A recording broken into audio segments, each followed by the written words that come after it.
안녕하세요.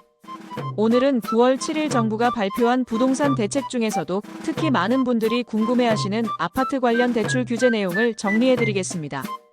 이번 대책의 핵심은 한마디로 말하면 대출길이 좁아졌다입니다. 규제지역 주담대부터 전세대출, 그리고 임대사업자 대출까지 전반적으로 강력하게 제한이 들어갔습니다. 자, 하나씩 살펴보겠습니다. 첫 번째, 규제지역 주담대 LTV 50%, 40%. 지금까지 강남, 서초, 송파, 용산 같은 규제지역에서는 아파트 담보대출을 최대 50%까지 받을 수 있었죠.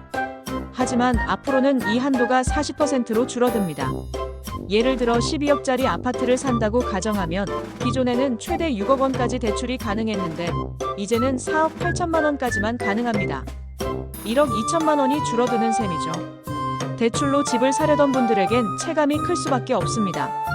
두 번째, 주택 매매 임대사업자 대출 전면 금지. 이번 조치에서 특히 강력한 부분은 바로 이겁니다. 수도권이나 규제지역에서 주택을 매매하거나 임대하려는 사업자들에게는 주택담보대출이 아예 불가능해졌습니다. 말 그대로 LTV가 0%, 즉 대출 자체가 막힌 겁니다.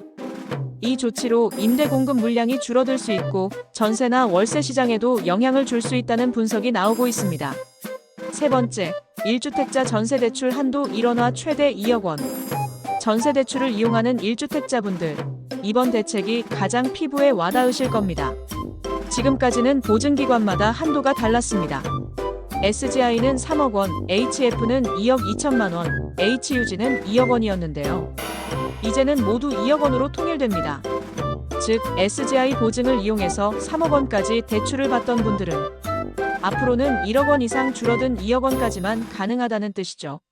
실제로 전세자금 여력이 부족한 분들에게는 큰 부담이 될 수밖에 없습니다.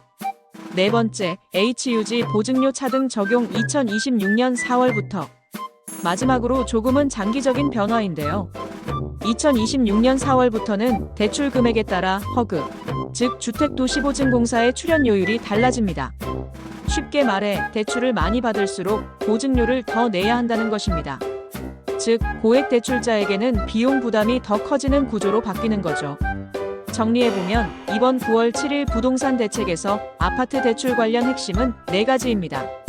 첫째, 규제지역 주담대 LTV 50%에서 40%로 축소. 둘째, 임대사업자 주담대 전면 금지. 셋째, 1주택자 전세대출 한도 2억 원으로 일원화. 넷째, HUG 보증료 차등 적용 예정.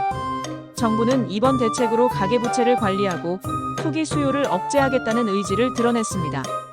하지만 실수요자들, 특히 전세대출을 필요로 하는 1주택자에게는 부담이 상당할 수밖에 없습니다. 앞으로 부동산 시장이 어떻게 반응할지, 또 추가 대책은 어떤 방향으로 나올지 함께 지켜봐야겠습니다. 오늘 영상이 도움이 되셨다면 좋아요와 구독 부탁드립니다. 감사합니다.